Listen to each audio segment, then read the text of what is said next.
حکم دے گا کہ اپنے حواریوں کو لے کر کوہ طور پر چلے جائیں۔ یاجوج اور ماجوج دنیا کے ہر علاقے میں پھیل چکے ہوں گے، اور پھر اللہ سبحانہ و تعالی حضرت عیسیٰ علیہ السلام کے دعا کرنے کے بعد ان کی گردنوں میں ایک کیڑے کو جنم دے گا، ایک ایسا کیڑا پیدا کرے گا جو یاجوج اور ماجوج کی قوموں کو اور ان کی نسلوں کو نیست و نابود کر دے گا۔ لیکن دنیا میں ان کے جسم اور ان کی غلاظت اتنی زیادہ ہوگی کہ ایک انسان اپنا ہاتھ تک نہیں رکھ پائے گا۔ تب اللہ سبحانہ و تعالیٰ بڑی گردن والے پرندوں کو بھیجے گا جو ان کے جسموں کو اٹھا کر ایسی جگہ پھینکیں گے جہاں اللہ سبحانہ و تعالیٰ چاہتا ہے، اور اللہ سبحانہ و تعالیٰ پھر ایک بارش برسائے گا، اور وہ بارش دنیا کی ہر چیز کو صاف ستھرا کر دے گی، یہاں تک کہ وہ شیشے کی طرح چمکنے نہ لگے۔ یاجوج ماجوج کے بیک گراؤنڈ ریفرنسز تو آپ کو سمجھ میں آ گئے، لیکن یہاں پر بہت ضروری ہے ایک مختصر ذکر کرنا امام مہدی کا۔ صحیح احادیث کے مطابق امام مہدی رسول اللہ صلی اللہ علیہ وآلہ وسلم کے ڈسینڈنٹس میں سے ہوں گے، اور حضرت فاطمہ الزہرا رضی اللہ تعالی عنہا کی لینیج سے ہوں گے۔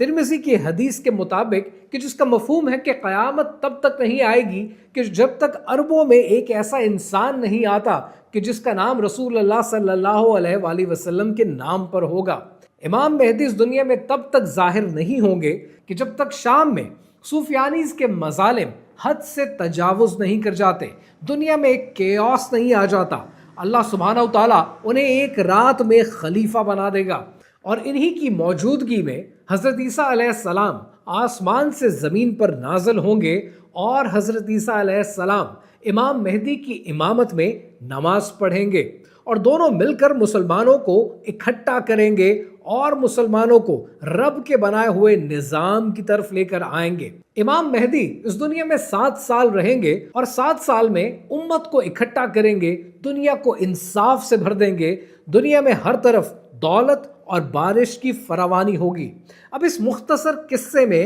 امام مہدی کے 7 سال